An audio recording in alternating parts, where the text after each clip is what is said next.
Welcome to Stifel's Sightlines podcast, focusing each week on a topic or two important to investors. Well, greetings and welcome to the Sightlines podcast. This is Michael O'Keefe, Stifel's Chief Investment Officer. This is going to turn out to be our last episode of 2025. Thanks so much for listening this year.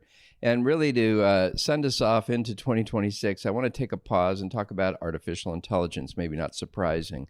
And, you know, it's almost like a pulse check, right, on what we're seeing when it comes to AI being utilized both at home and at work. And honestly, it's sort of a setup for our outlook report and sort of framing for 2026. But let's just get into it in terms of some of the numbers, and again, a little bit of an update.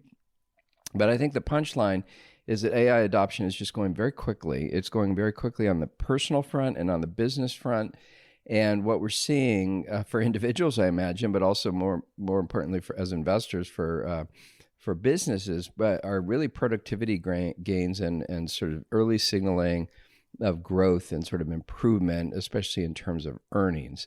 And so just to get into some of the numbers, this is really what I want to do, is go through some of the statistics or survey, it's mostly survey data that we're seeing, is that really AI, I don't know about you, I kind of talk to my friends and talk to my family, everybody's kind of utilizing various LLM tools to help with day-to-day work. Anyway, it's over 50%, and the number I have is 54.6% of U.S. workers, U.S. working age adults are using generative AI, and that's up about 10% from a year ago. And another sort of concept is to think of this penetration being about 3 years ahead of the implementation of PCs and the internet, which went a lot more slowly. But you can just imagine people are using it for everything from summarizing documents to planning trips. Some people are doing coding, maybe where they've never done coding before. I know examples of people using it for recipes, just all kinds of fun and simple uses in day-to-day. But, you know, I think the important thing around that for business is that it's sort of like people are expected to have these basic tools on how to prompt and get productivity out of an AI tool. So anyway, that in fact brings us to sort of a few of the statistics around business. So when it comes to sort of people at work, increasingly it's becoming a sort of a common use tool to have, really around increasing productivity and saving time on certain tasks. And basically, a survey showed same kind of number. 60% of desk workers are using AI. 42% of those using it weekly, 1 in 5 using it daily. Well over half, like 64, almost 2/3, 64% reporting very good productivity and 58% very good focus compared to those that aren't using AI. Now, when it comes to company leadership and sort of business implementation, what we're seeing is that many companies are kind of piloting different ideas, right? And that's a pretty common thing.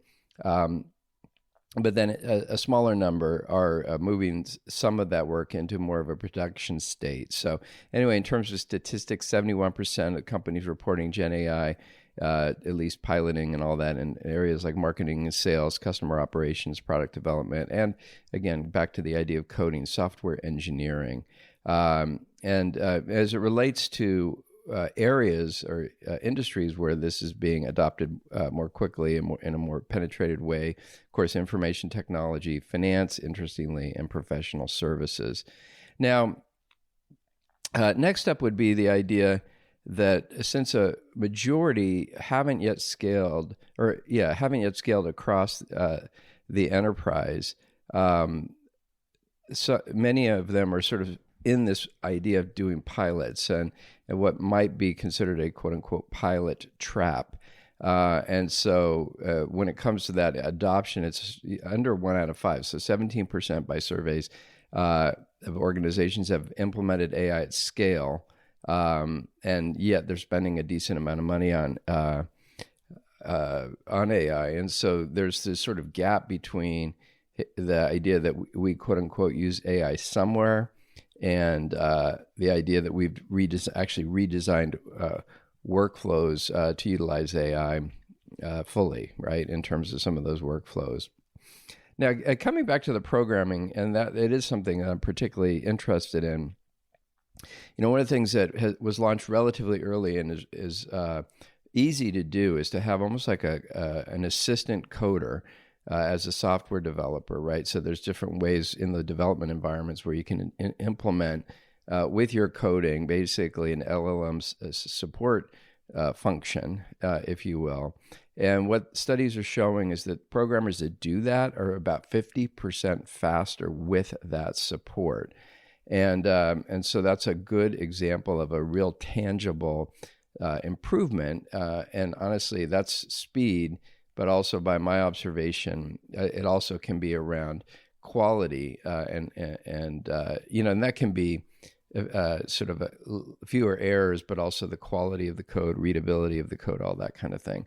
In any event, another area where it's being used is the idea of customer service and agents supporting customer service. So imagine an actually human being maybe supported by an AI agent as they're on the phone with folks or whatever. But, the idea is to sort of improve the metrics, right? Get more issues resolved more quickly. And without diving into the details, they're starting to see some evidence of that. One thing that's interesting is this concept, and this is very interesting to me, of narrowing skills gaps, right? And so, when it comes to people who are relatively new to their role, so novices, lower skilled folks providing a certain function, there's a bit of a lift when they use AI, right? They're kind of going right to AI for some knowledge. And in fact, for early career workers, AI has, by surveys again, has been shown to improve, increase confidence and multiply capability. So think of it as a multiplier when it comes to getting work done. And it's helping those newer professionals perform more like seasoned professionals because they get that coaching and that sort of support a little bit early and more efficiently, honestly. Now, when it comes to finally, the idea, the ultimate for investors, the ultimate end game, in some ways, not all, because I'll come back to that, is the idea that, hey, for all this extra investment, et cetera, essentially, are we going to see a lift in earnings? And so it's really early days, but the AI adopters, about a fifth of them, round numbers, are showing a little bit of an improvement, sort of talking about a little bit of an improvement in earnings. So again, really, really early days, but we're seeing not only the importance of seeing some signals of that, but also, ultimately companies are going to be addressing that sometimes in a metric-oriented way when it comes to earnings reports and reporting back on the investments they've made around artificial intelligence. So listen, really kind of a popular topic to end the year. And, what I'll mention is on January 7th, we'll release our Outlook report. And basically, the idea of it is the tagline, I think, is going to be rewiring growth. The idea that we're seeing a shift really related to these kinds of improvements, especially artificial intelligence, and we're in the early days, but we're going to see a shift in how growth gets ultimately produced with this rewiring of not only the application of artificial intelligence, but all the infrastructure and support that goes on around it. And so, we'll be reporting back, in our weekly series here on that topic in 2026. In the meantime, we wish you very happy holidays, a happy new year, and we'll be back to you in early January 2026. Thanks so much. Thanks again for listening to Stifel's Sightlines. Be sure to subscribe wherever you're listening to automatically receive each week's podcast in your feed.